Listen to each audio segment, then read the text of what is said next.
राधे राधे राधे महाराज जी। महाराज जी, साधना और नाम जप में गुणात्मक स्तर पर क्या समानता या भिन्नता है? दोनों में क्या ज्यादा सही है? अगर नाम जप ही पर्याप्त है कौन तो सी साधना? साधना का परिचय तो बताओ। कोई एक साधना होती है क्या? योग, ज्ञान योग की साधना, सांख्य योग, ये अष्टांग योग, कर्म योग, कौन सी साधना की बात कर रहे हो? किससे नाम का तारतम्य जोड़ना चाहती हो? किस साधना को नाम के समान समझती हो, नाम को अधिक समझती हो? कौन सी साधना, किसका प्रश्न है? महाराज जी प्रणाम। मैं इसमें कंफ्यूज हूँ, मुझे अज्ञानी समझ के प्लीज ज्ञान दीजिए कि सिर्फ नाम जपना क्या सफिशिएंट है? आप नाम जप के देखिए, अगर साधना के हर साधना के लक्षण ना आ जाए तो हमें बता देना।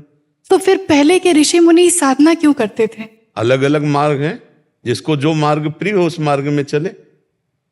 मार्ग हैं, जैसे ज्ञान योग मार्ग है, अष्टांग योग मार्ग है, कर्म योग मार्ग है, भक्ति योग मार्ग है। तो जब भक्ति मार्ग में चलोगे तो भगवान की लीला के गुणों का गायन करना, भगवान की सेवा करना, भगवान का नाम जप करना, भगवान के चिंतन में जुड़ना। शास्त्रों असंख्यों भक्त हो चुके। ज्ञान मार्ग में अपने चित्त वृत्ति को परमात्मा के चिंतन से तन्मय करके सब चिंतन छोड़ देना, अपने स्वरूप में स्थित हो जाना। योग मार्ग से चित्त वृत्ति का निरोध करके समाधि में स्थित हो जाना। अब जो जिसका भाव जिस मार्ग में पड़ता है, इसलिए हमारे शास्त्रों में विविध मार्ग हैं, उस मार्गों से भगवान को प्राप्त होता है। सब कोई सब मार्ग में तो नहीं चल सकता, एक ही मार्ग में चलेगा ना। तो आप जिससे बात कर रहे हैं भक्ति योग मार्ग के प्रेम मार्ग का पथिक है, समझ रहे ना? जो अष्टांग योग और ज्ञान योग सबसे निकलता हुआ चला रहा है। तो अब हमसे जब बात करोगी तो हम नाम की बात करेंगे, भगवान के रूप की बात करेंगे, भगवान की लीला की बात करेंगे और भगवान के धाम की बात करेंगे। श्री सुखदेव जी से बढ़कर कोई योगी, मुनि, त्यागी, बैरागी है जो कपड़ा भी नहीं पहनते, 16 वर्ष की अवस्था है और 18,000 श्लोक भगवान श्री कृष्ण की लीला के गायन करते रहते हैं। सनकादि से बढ़कर कोई योगी जो हर समय बोलते रहते हैं हरिश शरणम हरिश शरणम हरिश शरणम। तुम किस योगी की बात करती हो जो भगवान का भजन न करता हो? वो योगी नहीं। अब आप देखो, भगवान शिव से बढ़कर कोई योगी हर समय भगवान की चर्चा करते रहते हैं, भगवान का नाम जप करते रहते हैं, भगवान का चरणामृत गंगा माथे पे धारण करते हैं। सर मैं तो नाम जाप ही करती हूँ। तो बच्चा फिर कौन से मार्ग की बात कर रहे हैं? मैं बस ये जानना चाहती थी कि साधना और नाम जाप में अंतर बच्चा, क्या है? साधना का तात्पर्य है चित्त में हमारे जो विषयों का स्फुरण होता रहता है, उस विषय स्फुरण से हटाकर भगवान में लगाना। अब भक्त भगवान कहते हैं, योगी परमात्मा कहते हैं, ज्ञानी ब्रह्म कहते हैं। कोई प्राणवायु का संशोधन करके चित्त वृत्ति का निरोध करता है, कोई ज्ञान के द्वारा, विचार के द्वारा संसार को असत मानकर ब्रह्म सत्यम जगन मिथ्या चित्त वृत्ति को पर ब्रह्म में लगाता है, और कोई भगवान के भाव में सब कुछ भगवान है ऐसा मानकर निरंतर नाम जप करते हुए भगवान को प्राप्त होता है। नाम जप करोगे सब ज्ञान हो जाएगा, सब समझ में आ जाए। हमें तो आज तक कुछ अलग नहीं लगा है, सब साधनों का एक ही फल है। सब साधनों के जितने भी साधन है, संसार का चिंतन छूट जाए, राग द्वेष छूट जाए और भगवान से प्रेम हो जाए, उसे आत्मरति कहते हैं, उसे ब्रह्मरति कहते हैं, परमात्मरति कहते हैं, श्री कृष्ण रति कहते हैं। अपनी अपनी भावना के अनुसार पर रति होनी चाहिए आत्मस्वरूप प्रभु में, संसार का विस्मरण हो जाए। ये सब साधनाओं का एक ही बात है। संसार के राग का त्याग सब साधनाओं का है, चाहे जैसे से चले, पर वो साधना का फल यही होता है, उस परमात्मा में मन को लगाना, ब्रह्माकार वृत्ति कर लेना, भगवदाकार कर लेना। तो हम भक्ति मार्ग के पथिक हैं, तो हम प्रभु के नाम का। आज का सत्संग सुना क्या? इनमें से कोई सुना है? आज के सत्संग में था जो नाम को भगवान से भी बढ़कर मानते हैं, भगवान से भी बढ़, और हमारी ठसक हो कि हमारे प्रभु, मैं प्रभु का, इसी से सारा कार्य बन जाता है। चित्त वृत्ति का केवल संसार चिंतन छूटे, बस सब काम बन जाएगा।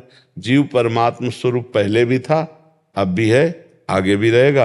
वो भूल से अपने स्वरूप को भूलकर शरीर को अपना मानकर भोगों में रमण कर रहा है। मैं यही बात हटाने के लिए साधना है। तो ये कलिकाल मलायतन मन कर देख विचार, श्री रघुनाथ नाम बिन नाहि नान आधार। बिना भगवान के नाम जप के कुछ नहीं है। बारी मथे घृत होय बर, सिकताते बरु तेल, बिनु हरि भजन न भवतरी या सिद्धांत पेल। गोस्वामी तुलसीदास जी साफ कह रहे हैं, बिना भगवान के नाम जप के, भजन के भव समुद्र से पार नहीं हो सकते।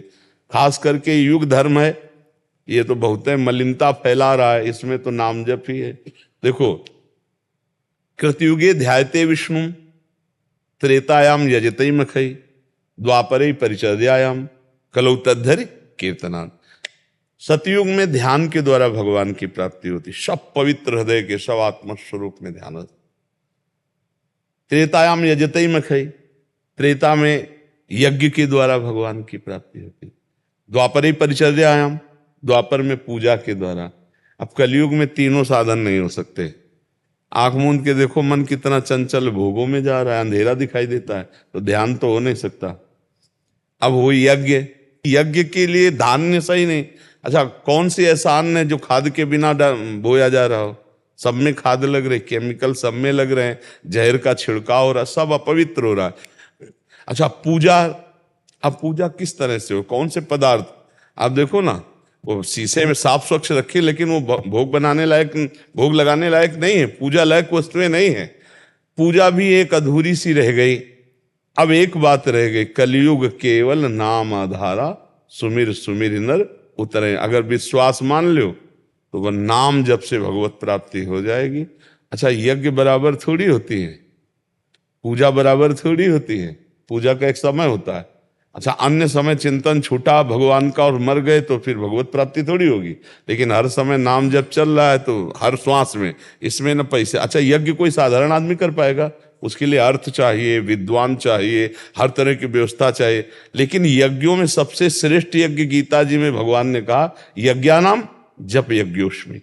सबसे बड़ी यज्ञ मैं हूं, जप यज्ञ हूं। क्या जप? राधा राधा राधा राधा, कृष्ण कृष्ण कृष्ण, राम कृष्ण हरि, जो नाम प्रियो, हर समय नाम। सबसे बड़ी यज्ञ हो रही, यज्ञानाम जप यज्ञोष्मि।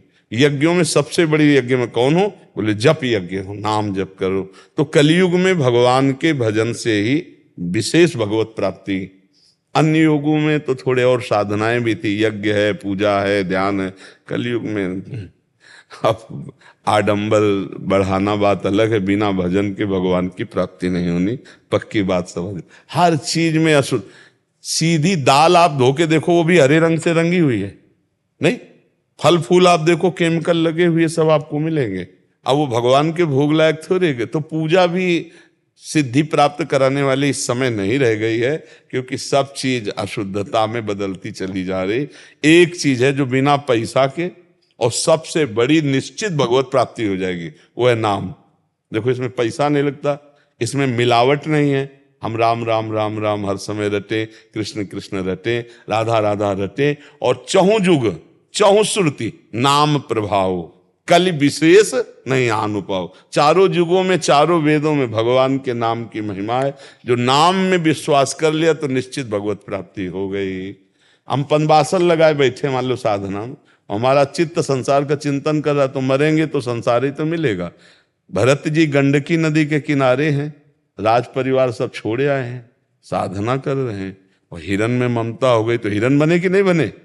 अगर राम राम बोलते, कृष्ण कृष्ण बोलते, तो अंतिम समय बोला जामिल पापी था, पुत्र के बहाने नारायण, तो भगवत प्राप्ति हो गई ना। इसलिए सब साधनों से श्रेष्ठ है नाम जप, और नाम जप से निश्चित भगवत प्राप्ति।